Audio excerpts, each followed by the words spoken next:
Hello everyone, welcome my YouTube channel voice of Nilofar. कैसे हैं आप सब लोग।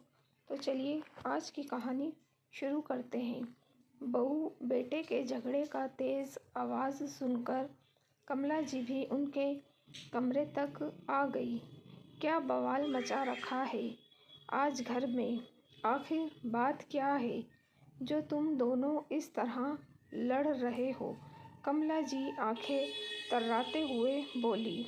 कमला जी को देखकर अंकिता उनकी ओर आई और बोली, माँ जी, अच्छा हुआ आप आ गई।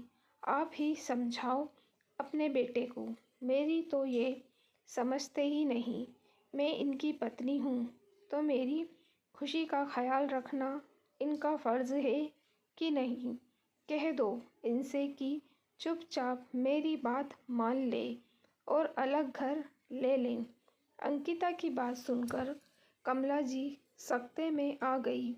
ये क्या बकवास कर रही हो बहू, तुम्हारा दिमाग तो ख़राब नहीं हो गया है। क्यों मेरे बेटे को उल्टी पट्टी पढ़ा रही हो। अरे क्या इस दिन के लिए ही इसे पाल पोस कर बड़ा किया था कि बुढ़ापे में ये हमें छोड़कर बीवी का पल्लू पकड़कर चला जाए। क्या कमी है तुझे इस घर में। माँ जी, मुझे 5 साल हो गए आप लोगों के साथ रहते रहते। ना अपनी मर्ज़ी से कहीं जा आ सकती हूँ, ना अपनी मर्ज़ी से कपड़े पहन सकती हूँ।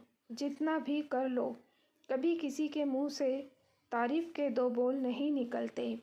मेरा भी मन करता है अपनी मर्ज़ी से जीने का। क्यों रहूँ मैं इस घर में आप सबका काम करने के लिए और सेवा करने के लिए। और आपको आज क्या हो गया है। कल आप ही तो नंदोई जी को ये सब समझा रही थी, फिर अपने बेटे को क्यों नहीं समझाती। अंकिता की बात सुनकर कमला जी की आंखों के आगे कल का दृश्य घूमने लगा। कमला जी की बेटी मनोरमा की शादी को साल भर ही हुआ था। आए दिन वो ससुराल में झगड़ा करके अपने मायके में आकर बैठ जाती थी। इस बार कमला जी ने अपने दामाद को घर बुलाकर अच्छी झाड़ लगाई। देखिए दामाद बाबू, मेरी बेटी को मैंने बहुत लाड़ से पाला है। इसके बोलने के साथ इसकी हर फरमाइश पूरी की है। हमने ऊंची शिक्षा इसलिए नहीं दिलाई कि ससुराल में जाकर ये झाड़ू बर्तन करे या आपके माँ बाप के नखरे उठाए। अरे हमने आपके साथ इसकी शादी की है तो इसे खुश रखना आपकी जिम्मेदारी है। मेरी बेटी अब तभी आपके साथ जाएगी जब आप अलग घर लेकर रहेंगे, ताकि मेरी बेटी चैन से जी पाए।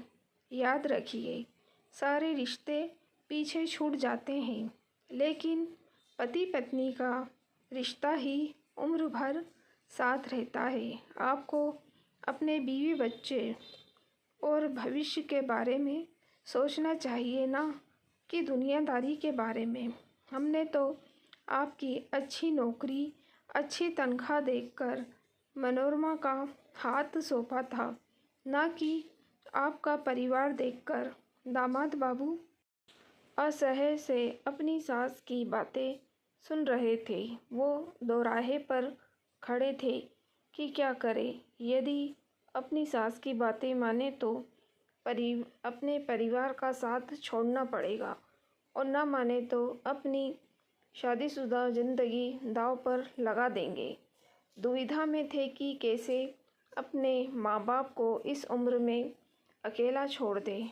कमला जी कल की बातें याद ही कर रही थी कि अंकिता फिर ज़ोर से बोली, माँ जी, क्या हुआ। आप कुछ बोलती क्यों नहीं। जो बात नंदोई जी को समझा रही थी, अपने बेटे को क्यों नहीं समझाती। अब उमेश को अंकिता के अचानक से बदलते हुए व्यवहार का कुछ अंदाज़ा हो रहा था। इतने में अंकिता ने अपनी सास से नज़रें चुराकर अंकिता ने उमेश की तरफ आंख मारी। अब तो उमेश को अंकिता के सारे नाटक की वजह समझ में आ गई कि वो आज ऐसा अलग व्यवहार क्यों कर रही है, लेकिन वो अनजान बनते हुए बोला, तब तो अंकिता सही कह रही है माँ, मैं भी थक गया हूँ सारे परिवार का बोझ उठाते उठाते। तनख्वाह कब आती है और कब खर्च हो जाती है पता ही नहीं चलता। अलग से रहूँगा तो कुछ बचत भी होगी। आखिर मुझे भी अपने भविष्य के बारे में सोचना चाहिए। बस कर बेटा, बस कर। तू तो मेरा श्रवण कुमार है। आज से पहले कभी तूने हमसे ऊंची आवाज़ में बात भी नहीं की और आज ये सब बोल रहा है। मेरा तो कलेजा ही बाहर निकल जाएगा तेरे जाने के नाम से। वो तो मैं तेरी बहन की खुशी के लिए दामाद बाबू को समझा रही थी। कमला जी अधीर होते हुए बोली, माँ, अब तो आप बेटा और बेटी में भेदभाव कर रही है। माँ के लिए तो उसके सभी बच्चे बराबर होना चाहिए। ना आपको बेटी का सुख दिखता है और मेरा सुख क्यों नहीं दिखता? जब जीजाजी के माँ बाप अकेले रह सकते हैं तो आप लोग क्यों नहीं रह सकते? मुझे भी तो अपने बारे में कुछ सोचना चाहिए।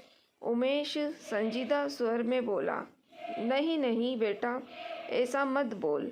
इस उम्र में तू अपनी माँ को छोड़कर कैसे जा सकता है? तेरे बिना मैं किसके सहारे जीऊँगी?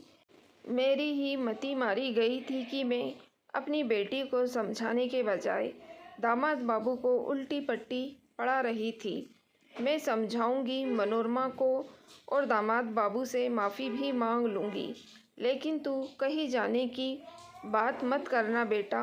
कमला जी का कलेजा बेटे बहू के जाने के नाम से ही मुंह को आ गया था।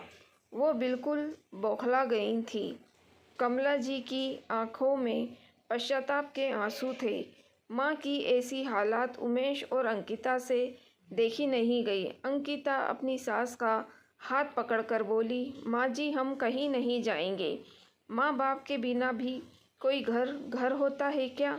मैं तो बस आपको समझाना चाहती थी कि आप जो कर रही हैं वो गलत है। नंदोई जी सिर्फ दीदी के लिए अपने पूरे परिवार को कैसे छोड़ दें, जबकि उनकी कोई गलती भी नहीं है। ऐसा तो नहीं है कि दीदी के ससुराल वाले उन पर कोई अत्याचार करते हैं।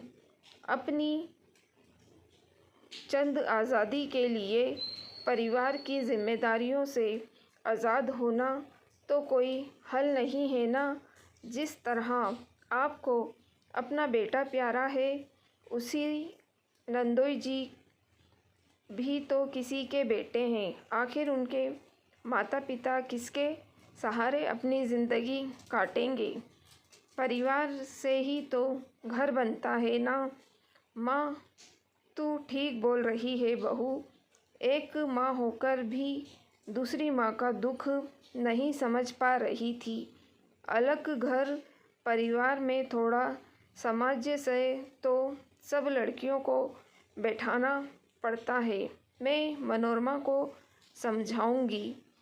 बस तुम लोग आज के बाद कहीं जाने की बात मत करना। दरवाजे पर खड़ी मनोरमा भी उनकी बातें सुनकर मन ही मन सोच रही थी कि गलती उसकी ही है। यदि आज उसकी भाभी भी उसकी तरह सिर्फ अपना स्वार्थ और सुख देखती तो उसके मायके की क्या हालत होती। मन ही मन वो निर्णय कर रही थी कि वो भी एक अच्छी बहू और अच्छी पत्नी बनकर दिखाएगी। परिवार के प्रति अपना फ़र्ज़ निभाने में अपने पति का साथ देगी, न कि उसकी राह का रोड़ा बनेगी। तो दोस्तों, कैसी लगी आपको कहानी? लाइक और कमेंट करके ज़रूर बताइएगा। मेरी वीडियो को शेयर करना ना भूलिएगा। मेरे चैनल वॉइस ऑफ नीलोफर को भी सब्सक्राइब ज़रूर कीजिएगा। Thank you for watching.